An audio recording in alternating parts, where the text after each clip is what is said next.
Hey y'all, it's Dr. Lozano. Let's talk briefly about the term paper because I've been getting a number of questions about how to do this.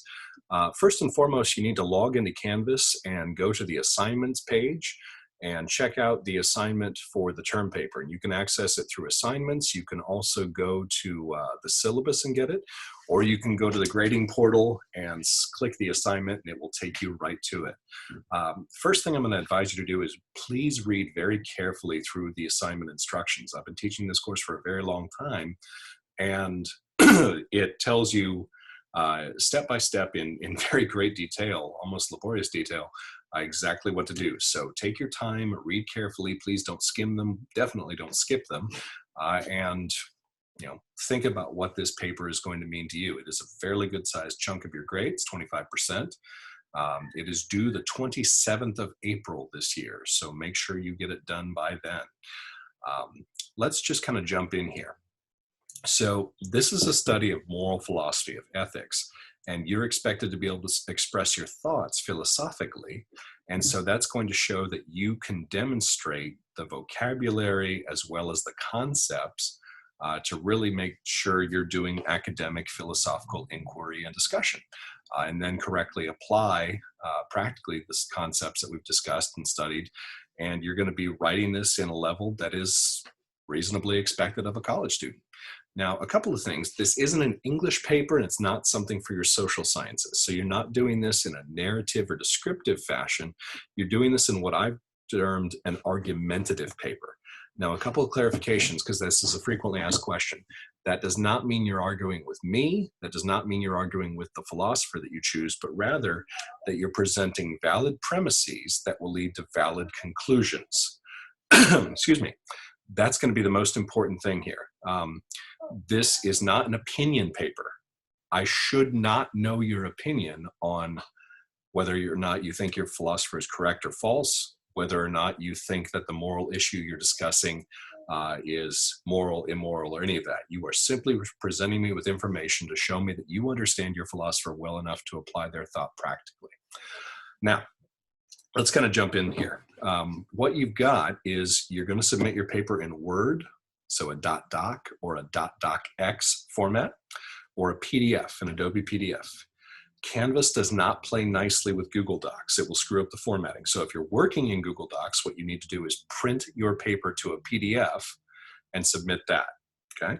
Top right hand, you're giving me your name, the date, your course number. You do not need a title for your paper. I do not want a title page. I also don't want a works cited page. You're going to be typing this double spaced, please, not justified. So aligned left, 1-inch margins, no title. You're doing this in 12-point Times New Roman font. So if you submit a paper that has a cute font where the hearts are dotted, or the I's are dotted with little hearts, that would be a bad thing. I'm looking for good, concise, cogent argument here, not length. That said, you probably cannot do the paper well in fewer than 4 pages. And if you take more than 6 pages to do this, you're probably adding stuff that you may not need in there, okay? You need to cite at least one print source in addition to your text. So the text that I give you, you cite that using the foolproof foolproof footnoting document that I'm going to be sending back out to all of you, okay? But you also need to cite a print source. Now, your tuition money gives you access to millions of sources that you can access via the SAC online library portal. All you need is your banner ID to check in. You can get that. You're going to want to look for peer-reviewed articles to which you have access to the full text. Very important that you get that. Now, Wikipedia, SparkNotes, the Stanford Internet Encyclopedia of Philosophy, you should be avoiding all of these. They are not good sources, okay? They're not reliable sources. I want you to actually find good material, either quoting directly from the author that we've studied or from sources that you find via the SAC library. It should go without saying, but for whatever reason it doesn't, and every semester I get plagiarized papers. Please do not plagiarize your paper. Even if I don't catch it, and I'd like to think I'm a reasonably bright guy, this system will catch it. All of these go through Turnitin, and not only is it going to show you and me where you got it from, so I have to go to the dean and show him the copy of your paper and the internet copy where you copied it from, Yeah, just don't do it. Plus, if you plagiarize so badly that you get a 0 for the assignment, you're ineligible for the curve on the overall grade. So that would be a bad thing. Again, you're going to want to cite your sources in footnotes, and I'll be sending out the foolproof footnoting document again. You're going to include quotes, properly cited and formatted, and your paper is going to be turned in via the assignment page on Canvas. Now, a couple things to keep in mind. You're going to pick one of the philosophers that we discuss in class. So it has to be someone on that schedule. You may not choose someone who is not on there. You may not recycle a paper from another class. You've got to choose one of our philosophers. Specifically, you're going to summarize that philosopher's most prominent theories and their potential for practical application in some area of personal, professional, or academic interest. So to start off, what are you going to do? You're going to introduce your paper. We're studying the great moral philosophers, and all of these guys have been included for very good reasons. They are important to the study of ethics. And so what is it that makes them worthy of our inclusion? Kind of what is it about them that struck you? You may not even like the philosopher you chose. You may disagree with them vehemently, and that's okay. You just have to pick someone whose thought you understand well enough to do something with it. So you're going to summarize their key concepts, at least one of them, no more than 3, and you can find these in the lecture notes. But you might also find something that is additional to the lecture notes. You start reading about Nietzsche or Kant, and you're going to find some things that just weren't in there because they're not necessarily a focus of their ethics or not represented in the selections that I ask you to read. So this is going to include, and you don't want to just give me what I wrote. I already know what I wrote. I want to see what you think about them. How do you understand those key concepts? That is, what did their philosophy replace, or what has since replaced it? And if it's applicable, show me a well-rounded understanding of those concepts within ethics. And included in this is where you're going to give me citations, quotations from their written work or for someone else's written work about them. Now, you also want to pick a contentious issue. Contentious is anything that people are bored with, tired of, or pissed at. So basically things on which 2 very sharply divided sides have been taken. Abortion is a contentious issue. Stem cell research is a contentious issue. Immigration law is a contentious issue. Things like that. Now, I don't care what you think about this issue. I do not want to get an anti-abortion paper. I don't want to get a pro-immigration paper. I want you to remain completely neutral and objective on this stuff, no matter how you personally feel about it. I should not be able to tell how you personally feel about it based on what you're going to write in your paper.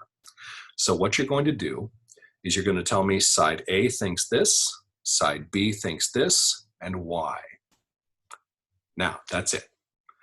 Keep in mind also, it should not be a paper about that issue that just happens to mention the philosopher.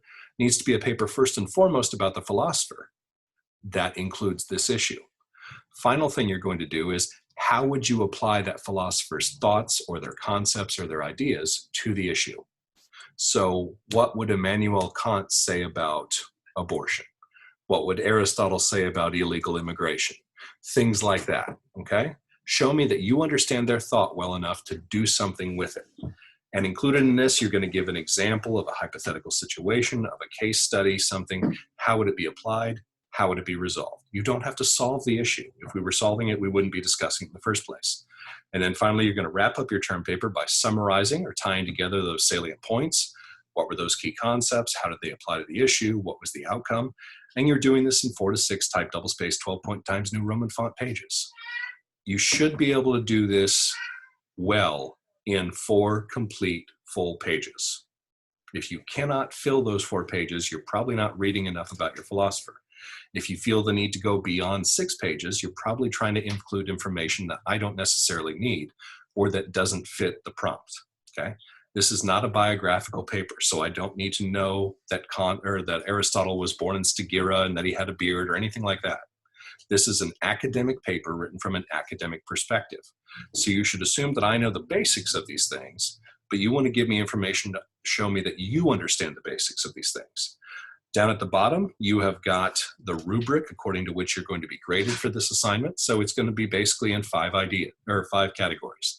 Your ideas, okay? How well do you respond to the prompt and explain what you're talking about? Your organization and coherence. Did you follow the steps I recommend, or rather that I require? And does it make sense? Your support, do you actually cite your sources and give me good footnotes? Or are you just assuming I know what you're talking about? Your style, how well do you write? Some of you may not write well, but the best way to become a better writer is to read a lot and write a lot. The more you write, the better you'll write. And then finally, mechanics. This is going to be your grammar, your spelling, your punctuation, and so on. While this isn't an English class, I'm still going to hold you to collegiate standards. So there is what you've got to work with. If you have any questions at all, please feel free to reach out to me via email or Remind, and I'll get back to you as soon as possible. Don't overthink this paper. This is an important paper, but it's one that's very approachable if you're willing to do the reading and spend your time writing it.